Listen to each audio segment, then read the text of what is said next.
नमस्कार, मैं हूं आपके साथ कनिका अरोरा और आप देख रहे हैं एफएम न्यूज। तो बुलेटिन की शुरुआत करते हैं इस वक्त की बड़ी खबरों के साथ। तो आपको बता दें कि बद्रीनाथ धाम के कपाट जो हैं वो खुल गए हैं। बड़ी संख्या में दर्शन के लिए श्रद्धालु वहां पहुंच रहे हैं। जय बद्री विशाल जयकारे के साथ कपाट को खोला गया है। अब अगले 6 महीने तक दर्शन कर सकेंगे। तो श्रद्धालुओं में काफी ज्यादा उत्साह देखा जा रहा है।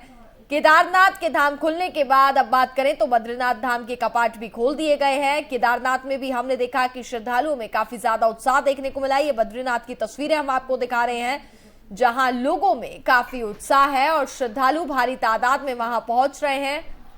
और श्रद्धालुओं में उत्साह भी साफ तौर पर देखा जा रहा है। बड़ी संख्या में दर्शन के लिए श्रद्धालु वहां पहुंच रहे हैं। बद्रीनाथ धाम के कपाट खुलने के बाद लोगों में और ज्यादा उत्साह देखा जा रहा है। चूंकि कोरोना काल के बाद अगर हम बात करें तो काफी लंबे समय बाद चारधाम यात्रा की शुरुआत हुई है। इसको लेकर के भी सरकार ने पूरी व्यवस्थाएं कर रखी है। प्रशासन भी पूरा अलर्ट है। साथ ही जय बद्री विशाल की जयकारे के साथ कपाट को खोल दिया गया है और अगले 6 महीने तक दर्शन कर सकेंगे। तो केदारनाथ के बाद बात करें तो बद्रीनाथ धाम के कपाट को भी खोल दिया है। 2 तस्वीरें हम आपको टीवी स्क्रीन पर दिखा रहे हैं। बड़ी संख्या में पहली तस्वीरों में आप देख सकते हैं कि दर्शन करने पहुंचे श्रद्धालु, और दूसरी तस्वीरों में आप देख सकते हैं कि श्रद्धालु कितने खुश नजर आ रहे हैं। उनके चेहरों पर उत्साह साफ तौर पर देखा जा रहा है। वे नाचते गाते हुए बद्रीनाथ धाम के बाहर झूमते हुए नजर आ रहे हैं खुशी से। चूंकि बद्रीनाथ धाम की कपाट जो है उनको खोल दिया है और ऐसे में लोगों में, श्रद्धालुओं में भारी तादाद में उत्साह देखा जा रहा है। क्योंकि बता दें कि दूर दूर से दर्शन करने के लिए लोग पहुंचते हैं। केदारनाथ धाम से भी तस्वीरें हमने आप तक पहुंचाई और वहीं अब बद्रीनाथ धाम के कपाट जो खुल गए हैं उसके बाद आप दोनों तस्वीरों में साफ तौर पर देख सकते हैं कि लोगों में कितना ज्यादा उत्साह है। पहली तस्वीरों में प्रशासन भी पूरी तरीके से अलर्ट नजर आ रहा है। पुलिस बल भी तैनात किया गया है ताकि किसी तरीके की कोई घटना जो है वो ना हो सके।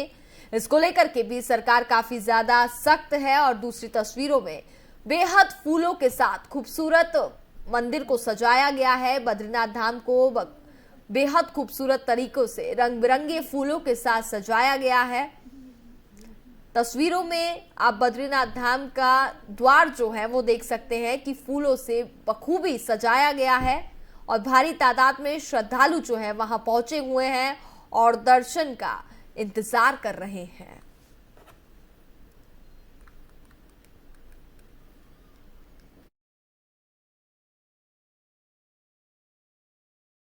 सैलाब देख करके मन में बड़ा उत्साह उत्पन्न हो रहा है। बहुत अच्छा लग रहा है। मंदिर के अंदर बाहर जयकारे के नारे लग रहे हैं। लोग प्रभात में लगभग 2:30 बजे से और सुदूर लाइन पे लगे हुए हैं और सिस्टम से भीतर दर्शन चल रहे हैं। भगवान की मूर्ति जी में सरसत देखी हमने, भगवान के अखंड दीप जलता हुआ देखा हमने और तत्पश्चात यात्रियों को दर्शन करते हुए संतुष्ट होते बाहर आते हुए देख रहे हैं। मन प्रसन्न है। 2 साल तक मंदिर में कोई आ नहीं पाया, बिल्कुल रोक थी, लेकिन इस वर्ष मनोकामनाएं पूर्ण हो रही हैं। डिस्टेंसिंग समाप्त हुई है। लोग मिल करके परिवार से दर्शन करने आ रहे हैं और माहौल बहुत सुंदर है, अच्छा लग रहा है। बहुत ही हर्ष और खुशी का पल है। 2 साल से जो कोरोना संकट के कारण पूरा एक किस्म से सिस्टम रुका हुआ सा था, इस बार आप देख रहे हैं जब चारों धामों के कपाट खुले हैं, चाहे यमुनोत्री में हो, चाहे गंगोत्री में हो, चाहे केदारनाथ में हो, और आज यही दिव्य और भव्य नज़ारा हमें इस वैकुंठ बद्रीनाथपुरी में दिखाई दे रहा है। चारों तरफ आप देख रहे हैं लोग हैं और लोगों में एक बहुत हर्ष और उल्लास है। सभी चाहते हैं कि अब सब जो पुराने संकट रहे सब खत्म हो और अब सभी सुखी रहे और पूरे विश्व में सुख शांति रहे। भारत विश्व गुरु बने, समृद्ध राष्ट्र बने, ऐसी मंगल भावना के साथ सब लोग यहाँ पर एकत्रित हैं। कोरोना काल के बाद से आज भगवान जी के दर्शन हुए हैं साक्षात नारायण के वो वैकुंठ धाम में। बहुत ही आनंद की अनुभूति हुई है और इतना अच्छा माहौल है। बद्रीनारायण के जयकारे अंदर बाहर लग रहे, देश विदेश से बहुत सारे यात्री आए हुए हैं और कोरोना काल के बाद से आज लग रहा पूरा विश्व वो वैकुंठ धाम में यहाँ सारा पूरा विश्व यहाँ बदला हुआ है। और बद्रीनारायण भगवान की कृपा सबको होनी चाहिए, मेरी यही आशा है और भगवान से प्रार्थना करती है पूरा विश्व कोरोना से सबके घर में सुख शांति हो। बद्री विशाल भगवान की कृपा सभी पे। खबरों में आगे बढ़ते हैं। बिहार में एक बड़ा प्रशासनिक फेरबदल देखा गया। बिहार में बड़े स्तर पर आईएएस आईपीएस अफसरों के तबादले किए गए हैं। आपको बता दें कि 8 आईपीएस अफसरों का तबादला हुआ है। वहीं 5 जिलों के एसपी को भी बदला गया है, साथ ही 13 जिलों के कलेक्टर को भी बदल दिया गया। तो ये बड़ा प्रशासनिक फेरबदल जो है वो बिहार में देखने को मिला। बिहार पुलिस महकमे में फेरबदल का जो दौर है वो जारी है। पिछले 48 घंटे के अंदर अगर हम बात करें तो ये प्रशासनिक फेरबदल जो है वो देखने को मिला है, जहां 13 जिलों के डीएम यानी कि कलेक्टर्स को बदल दिया गया है और ये बड़ी कार्रवाई जो है वो की गई है। आईएएस आईपीएस अफसरों के तबादले कर दिए गए हैं। ये बड़ा प्रशासनिक फेरबदल है जो बिहार में किया गया है।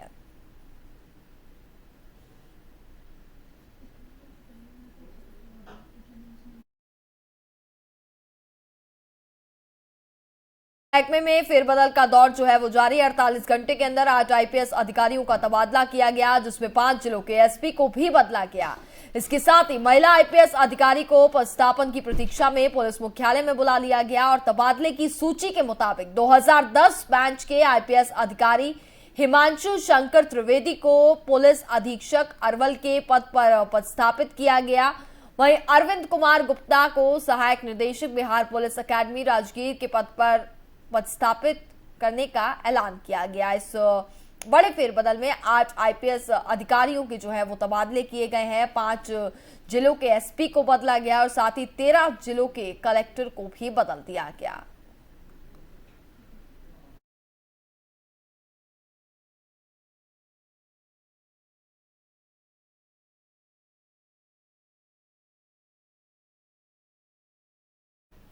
तो खबरों में आगे बढ़ते हैं। अगली बड़ी खबर आपको बता दें, जम्मू कश्मीर के कुलगाम के चयन देवसर क्षेत्र में मुठभेड़ हुई है, जहां सुरक्षा बलों और आतंकियों के बीच बताया जा रहा है कि मुठभेड़ फिलहाल जारी है। सुरक्षा बलों ने जैश-ए-मोहम्मद के 2 से 3 आतंकियों को घेरा है। तो जम्मू कश्मीर के कुलगाम जिले में रविवार को आतंकवादियों और सुरक्षा बलों के बीच ये मुठभेड़ शुरू हुई। अधिकारियों ने बताया कि आतंकवादियों की मौजूदगी की खुफिया जानकारी मिलने के बाद इलाके की घेराबंदी कर दी गई और तलाशी अभियान भी शुरू कर दिया गया, जिस दौरान चयन देवसर में मुठभेड़ शुरू हो गई। और एक सुरक्षा अधिकारी ने कहा कि जैसे ही सुरक्षा बलों की संयुक्त टीम ने संदिग्ध इलाके की घेराबंदी की, छिपे हुए आतंकवादियों ने गोलियां चलानी भी शुरू कर दी, जिससे मुठभेड़ हो गई। एक पुलिसकर्मी ने ट्वीट कर कहा कि कुलगाम के चयन देवसर इलाके में गोलीबारी हुई है। पुलिस और सेना के जवान वहां तैनात है। आगे की जानकारी के मिलने का इंतजार फिलहाल किया जा रहा है, क्योंकि फिलहाल सुरक्षा बलों और आतंकियों के बीच मुठभेड़ जो है वो अभी जारी है। ताजा अपडेट हमें यही मिल पा रहा है। रविवार शाम को बता दें कि ये मुठभेड़ जो है, माफ कीजिएगा, शनिवार शाम से ये मुठभेड़ जो है वो शुरू हो गई है और ऐसे में कुलगाम के देवसर में सुरक्षा बलों और आतंकियों के बीच मुठभेड़ फिलहाल शुरू हुई और दूसरी तरफ जैश-ए-मोहम्मद के 2 से 3 आतंकी जो हैं वो भी फंसे हुए हैं। ये खबरें सामने आ रही है। तो दोनों तरफ से फायरिंग हो रही है। कुलगाम में सुबह से ये मुठभेड़ जो है वो जारी है और इस खबर पर ज्यादा जानकारी के लिए हमारे संवाददाता निसार जुड़ गए हैं और उनसे जानेंगे। निसार, फिलहाल बताया ये जा रहा है कि कुलगाम में सुबह से ही ये मुठभेड़ जो है वो जारी है और दोनों तरफ से फायरिंग भी की गई है। फिलहाल ताजा अपडेट अभी हमें क्या मिल पा रहा है इस खबर से रिलेटेड? जी देखिए, मैं आपको बताना चाहूंगा कि जिस तरह से जो फौज ने कई साल पहले यहाँ पे ऑपरेशन ऑल आउट स्टार्ट किया, तो अब वो फौज को काफी जगहों पे उस ऑपरेशन ऑल आउट के तहत कामयाबियां हासिल हो रही है, खासकर उस दिन से जिस दिन से यहाँ पे आर्टिकल 370 को रिमूव किया गया। तो हस्ब दस्तूर हस्ब मामूल के मुताबिक जिस तरह से साउथ कश्मीर की बात की जाए तो साउथ कश्मीर में भी पिछले 1 हफ्ते के दौरान काफी एनकाउंटर्स अंजाम दिए गए, खासकर पहलगाम जगह पे जहाँ पे अमरनाथ यात्रा हर साल जाती है, तो उसी करीब वहाँ पे एनकाउंटर हुआ था। और आज भी उसी रिवायत को बरकरार रखते हुए साउथ कश्मीर के कुलगाम जिला है देवसर इलाका है, जहाँ पे आज सुबह फौज को इंफॉर्मेशन मिली कि वहाँ पे कुछ मिलिटेंट्स की मौजूदगी है। जो ही वहाँ पे मुश्तबा जगह पे फौज सीआरपीएफ और RR-15 RR पहुंची, तो वहाँ पे जिस जगह पे उन्हें शक था, तो वहाँ पे पहुंचने से पहले ही वहाँ पे मौजूद मिलिटेंट्स ने एक मकान में छुपे हुए थे, मौजूद मिलिटेंट्स ने फौज पर गोलियां चलानी शुरू कर दी। तो उसी दौरान वहाँ पे एक कॉर्डन, वहाँ पे एक एनकाउंटर में तब्दील हो गया। फिलहाल इस वक्त जो सूरत हाल वहाँ पे है, दोनों तरफ से गोलियों का तबादला जारी है और अभी तक किसी भी तरफ से किसी के जान बाग होने की कोई इतला नहीं है। ये बताया जाता है पुलिस जराये के मुताबिक वहाँ पे 2 से लेकर 3 तक मिलिटेंट्स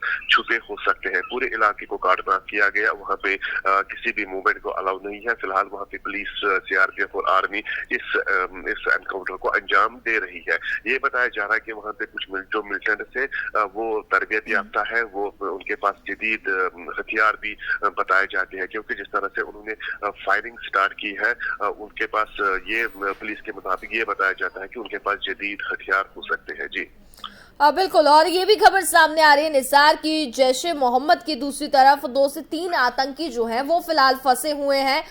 खबर ये सामने आई थी जहां पर ये बताया जा रहा है कि यहाँ दवर ईदगाह के गुलाम रसूल दार का बेटा जो गुलाम हसन है वो पीसीआर में ड्यूटी पर जा रहा था, जिस दौरान वहां पर ये मुठभेड़ शुरू हो गई थी। जी देखिए, जिस तरह से कल श्रीनगर के एक मुजाफाती इलाके में जहाँ पे काफी रश रहता है लोगों का, एक बहुत पुराना मार्केट है, वहीं पे जो पुलिस एहलकार अपने सिविल यूनिफॉर्म में बाइक पे जा रहा था, अपनी ड्यूटी की तरफ जा रहा था, वहाँ पे उसको निशाना बनाया गया और वो उस वक्त जख्मी हुआ। तो जख्मी की ताब न लाकर वो शाम के करीब अपनी जिंदगी की जंग हार गया। तो अगर एनकाउंटर की बात की जाए तो एनकाउंटर अभी इस वक्त जारी है और जो जैश मोहम्मद के जो मिलिटेंट्स होते हैं वो हिजबुल मुजाहिदीन जो यहाँ पे एक मिलिटेंट ऑर्गेनाइजेशन है उनसे ज्यादा तरबियत आते हैं, क्योंकि उनमें ज्यादातर जो तादाद होती है वो फॉरेन मिलिटेंट्स होते हैं। और ये भी कयास किया जा रहा है कि जो जैश मोहम्मद से वाबस्ता, जिनका जैश मोहम्मद से के साथ वाबस्तगी होती है, उनके पास जदीद टेक्नोलॉजी के हथियार भी मौजूद होते हैं। इसीलिए जिसके सबब से फौज को भी काफी एहतियात वहाँ पे बरतना पड़ता है, फौज को भी काफी वहाँ पे चौकना रहना पड़ता है, क्योंकि जैश मोहम्मद ये अव्वल से ही, अगर 89 के बाद बात की जाए तो जैश मोहम्मद ने सबसे ज्यादा फिदाई अटैक्स जम्मू कश्मीर घाटी में अंजाम दिए हैं, जिसकी वजह से जैश मोहम्मद के जो मिलिटेंट्स होते हैं वो काफी तरबियत याफ्ता होते हैं। जी बिल्कुल निसार, बहुत बहुत शुक्रिया आपका तमाम जानकारी के लिए।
तो खबरों में आगे बढ़ते हैं। बड़ी खबर आपको बता दें, जहां दिल्ली एयरपोर्ट पर यात्रियों का जोरदार हंगामा देखने को मिला। कारण ये बताया जा रहा है कि दिल्ली से काठमांडू की फ्लाइट वापस दिल्ली लौट गई है, जिस कारण यात्रियों में जोरदार गुस्सा देखने को मिला। इस कारण ही वहां पर काफी ज्यादा हंगामा किया गया और खराब मौसम के चलते काठमांडू में लैंडिंग जो है वो नहीं हो पाई। ये कारण बताया जा रहा है, लेकिन वहीं यात्रियों में काफी ज्यादा गुस्सा है, जिस कारण उन्होंने दिल्ली एयरपोर्ट के बाहर जोरदार हंगामा किया। दिल्ली एयरपोर्ट पर यात्रियों का जोरदार हंगामा, खराब मौसम के चलते काठमांडू में लैंडिंग जो है वो फ्लाइट की नहीं हो पाई, जिसके चलते काफी ज्यादा गुस्सा जो है वो देखा गया यात्रियों में। फ्लाइट को पहले लखनऊ लैंड कराया गया।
कोरोना ने चिंता एक बार जो है वो वापस से बढ़ा दी है। देश में पिछले 24 घंटे में कोरोना के 3,441 नए मामले जो है उनकी पुष्टि हुई है। 20,000 से अधिक एक्टिव केसेस भी बताए जा रहे हैं। देश में कोरोना वायरस संक्रमण के मामलों में तेजी से इजाफा देखा जा रहा है। केंद्रीय स्वास्थ्य मंत्रालय की ओर से रविवार को जारी किए गए आंकड़ों के अनुसार देश में पिछले 24 घंटे में 3,441 नए मामलों की पुष्टि हुई है। इसके साथ ही देश में कुल मामलों की जो संख्या है वो बढ़कर के उसका जो ग्राफ है वो काफी तेजी से बढ़ रहा है। केरल में सबसे ज्यादा मौत के आंकड़ों के अनुसार शनिवार को देश में कोरोना वायरस के कारण कुल 40 मौत हुई हैं, जिसमें से अकेले केरल में ही करीब 35 से अधिक मौत बताई जा रही है। देश में कोरोना वायरस के कारण होने वाली मौतों का कुल आंकड़ा 5 लाख से ज्यादा पहुंच गया। एक्टिव मामलों में कमी फिलहाल जो है वो देखी जा रही है, लेकिन जो ग्राफ है वो अब तेजी से बढ़ रहा है। इसी के साथ कोरोना के एक्टिव मामले घटकर के 20,000 के लगभग पहुंच गए हैं और देश में कोरोना से ठीक होने वालों की संख्या भी काफी ज्यादा बढ़ गई है। हालांकि लोग रिकवर भी हो रहे हैं, लेकिन 24 घंटे में कोरोना में 3,441 नए मामलों की पुष्टि हुई है। 20,000 से अधिक लोग जो हैं वो फिलहाल कोरोना के एक्टिव मामले बताए जा रहे हैं। कोरोना जो है वो एक बार फिर से चिंता बढ़ाता हुआ नजर आ रहा है, क्योंकि अब जो ग्राफ है वो काफी तेजी से बढ़ रहा है और चौथी वेव की आशंका जो है वो भी जताई जा रही है। देश की राजधानी दिल्ली में भी अगर हम बात करें तो अब कोरोना ग्राफ तेजी से बढ़ रहा है। लोगों के लिए काफी ज्यादा चिंता जो है वो बनती हुई नजर आ रही है।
पर हमारे साथ ज्यादा बातचीत करने के लिए हमारे संवाददाता नोएडा से ताहिर सैफी जुड़ गए हैं और दिल्ली से अजीत हमारे साथ जुड़ गए हैं। तो दोनों से जानने की कोशिश करेंगे कि फिलहाल कोरोना को लेकर के क्या अपडेट जो है वो हमें मिल पा रहा है। सबसे पहले मैं ताहिर जी आपके पास आना चाहूंगी। नोएडा की अगर हम बात करें तो नोएडा में फिलहाल कोरोना को लेकर के क्या स्थिति बनती हुई नजर आ रही है? देखिए, बिल्कुल कनिका, आपको तो बता दूं कि दिल्ली से सटे नोएडा और गाजियाबाद में लगातार कोरोना संक्रमण के जो मामले हैं वो बढ़ते जा रहे हैं। आलम ये है कि पर डे 100 का जो आंकड़ा है उसको कोरोना संक्रमण के जो है मामले जो है पार करते हुए नजर आते हैं। जिससे लगातार प्रशासन जो है इसी बात को लेकर चिंतित है कि आखिर क्या कारण है कि लगातार कोरोना संक्रमण के मामले निकल कर आ रहे हैं। उत्तर प्रदेश के सीएम योगी आदित्यनाथ पहले ही जो है हिदायत अधिकारियों को दे चुके हैं कि दिल्ली से सटे जो जिले हैं इनमें मास्क अनिवार्य कर दिया गया है, लेकिन उसके बावजूद भी बड़ी तादाद में जो लोग हैं वो मास्क लगाते हुए नजर नहीं आते हैं। जिसके चलते जहाँ कोरोना संक्रमण के मामले बढ़ने की तरफ लगातार बढ़ रहे हैं, तो दूसरी तरफ 2 गज की दूरी और जो सैनिटाइजर की बात कही गई थी वो पूरी तरीके से पालन होता हुआ अधिकारियों के द्वारा नजर नहीं आता, जिसके चलते लगातार कोरोना संक्रमण के तो मामले बढ़ ही रहे हैं, साथ ही लोगों के ऊपर अब जो है खतरा भी मंडराने लगा है। सबसे ज्यादा दिक्कतों की बात अगर की जाए तो लगातार कोरोना संक्रमण चौथे लहर की तरीके से बात की जा रही है तो बच्चों पर खासा असर इसका जो है देखने को मिल रहा है। पिछले 24 घंटे की बात की जाए तो 100 को पार जो आंकड़ा गया है, जिसमें 5 बच्चे जो है स्कूल के जो है शामिल बताए जा रहे हैं। यही प्रशासन और शासन के लिए चिंता का विषय जो है बना हुआ है, लेकिन प्रशासन को भी यह चाहिए होगा कि जिस जगह कोरोना संक्रमण के मामले निकलते हैं वहाँ फौरन ही जो है रेड जोन घोषित कर दिया जाए और साथ ही जो है सैनिटाइजर जो है छिड़काव किया जाए। इन चीजों पर जो है प्रशासन के द्वारा कार्रवाई नहीं की जा रही, जिसके चलते लगातार कोरोना संक्रमण के जो मामले हैं वो गौतम बुद्ध नगर में लगातार बढ़ते जा रहे हैं और इसी को लेकर उत्तर प्रदेश के सीएम योगी आदित्यनाथ लगातार अधिकारियों को फटकार लगाने का भी काम कर रहे हैं। सनिका, बिल्कुल ताहिर, आप बने रहिए हमारे साथ। अजीत भी लगातार बने हुए हैं। अजीत, फिलहाल दिल्ली में क्या कुछ स्थिति बनती हुई अभी नजर आ रही है? जी कनिका, बताना चाहूंगा दिल्ली में भी लगातार कोरोना के मामले बढ़ने लगे हैं। अगर मैं बीते 24 घंटे में बात करूं तो कोरोना के जो नए केस आए हैं 1407 नए मामले आए हैं और वहीं अगर संक्रमण दर की बात करूं तो संक्रमण दर 4.5% से क्रॉस कर चुका है। यानी कहीं ना कहीं जो मामला है फिर से एक बार चिंतित वाला मामला सामने नजर आ रहा है। हालांकि शासन से लेकर प्रशासन तक तमाम तैयारियां लगे हुए हैं, लेकिन जैसा कि अभी हमारे सहयोगी ने बताया, दिल्ली में भी कुछ ऐसा ही नजारा देखने को मिल रहा है। लोग बिना मास्क के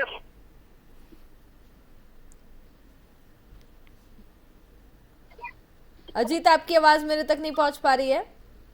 सड़कों पे जी हेलो जी जी जी, मैं बात करूं, अगर दिल्ली में प्रशासन की बात करूं तो कहीं ना कहीं मास्क को लेकर के प्रशासन उस स्तर पर अलर्ट मोड में नजर नहीं आ रहा है, क्योंकि दिल्ली की सड़कों पर लगातार लोग बिना मास्क के दिखाई दे रहे हैं। और कहीं ना कहीं ये भी एक बड़ा मुद्दा है कि जो दिल्ली में कोरोना के आंकड़े लगातार बढ़ते जा रहे हैं और कोई लोग हैं कि मानने को तैयार अभी भी नहीं हो रहे हैं। जी कनिका। बिल्कुल ताहिर, वहीं अगर हम स्वास्थ्य सेवाओं की एक बार बात कर लें तो फिलहाल व्यवस्थाएं क्या कुछ है, क्योंकि कुछ तस्वीरें ताहिर उत्तर प्रदेश से ऐसी भी सामने आती है जहां मरीजों को एम्बुलेंस तक तो नहीं मिल पा रहा है। देखिए कनिका, जिस लेके उत्तर प्रदेश सरकार पहले ही जो है अधिकारियों को दिशा निर्देश जारी कर चुकी है। बड़े पैमाने पर जो है कोविड वैक्सीन लगाने का जो है कार्य जो है किया जा रहा है, चाहे स्कूल हो या फिर जो है गवर्नमेंट संस्थान हो, वहीं पर जो है लोगों को जो है कोविड वैक्सीन फ्री में लगाई जा रही है। इसके अलावा कुछ प्राइवेट जो हॉस्पिटल्स हैं उनको भी जो है चिन्हित किया गया है, वहाँ भी वैक्सीनेशन का काम जो है किया जा रहा है। लेकिन उसके बावजूद भी जो वैक्सीनेशन युद्ध स्तर पर की जानी चाहिए थी वो होती हुई यहाँ नजर नहीं आ रही है। इसके साथ ही अगर दूसरी बात की जाए तो पहले और दूसरे वैक्सीनेशन का जो कार्य था, बड़ी तादाद में अभी भी लोग ऐसे हैं जो वैक्सीनेशन नहीं ले पाए हैं। और यही एक सबसे बड़ी वजह भी है कि लगातार कोरोना संक्रमण के मामले एक से दूसरे में फैल रहे हैं। हालांकि सुप्रीम कोर्ट पहले ही कह चुका है कि जबरदस्ती आप किसी पर टीका लगवाने के लिए बाध्य नहीं कर सकते हैं, लेकिन लोगों को खुद यहाँ समझना होगा कि वैक्सीनेशन लेकर उसका जो है कई बेनिफिट उल्टे उनके जो है मिलने वाले हैं। लेकिन उसके बावजूद भी लोग जो है वैक्सीनेशन नहीं करा रहे हैं। हालांकि तीसरी बात अगर की जाए तो एक तरफ यहाँ बूस्टर डोज बड़ी तादाद में लोग लगवाते हुए नजर आते हैं, लेकिन जमीनी स्तर पर जो कार्य है वो उचित होता हुआ नजर नहीं आता। और यही सबसे बड़ी वजह निकल कर आ रही है कि लगातार कोरोना संक्रमण लोगों में जहाँ फैलता हुआ नजर आ रहा है, तो चौथी लहर में बिल्कुल ताहिर, कोरोना संक्रमण में अपना निशाना बनाना सही आ गया। बिल्कुल ताहिर और अजीत, बहुत बहुत शुक्रिया आपका हमारे साथ जुड़ने के लिए, तमाम अपडेट हम तक पहुंचाने के लिए।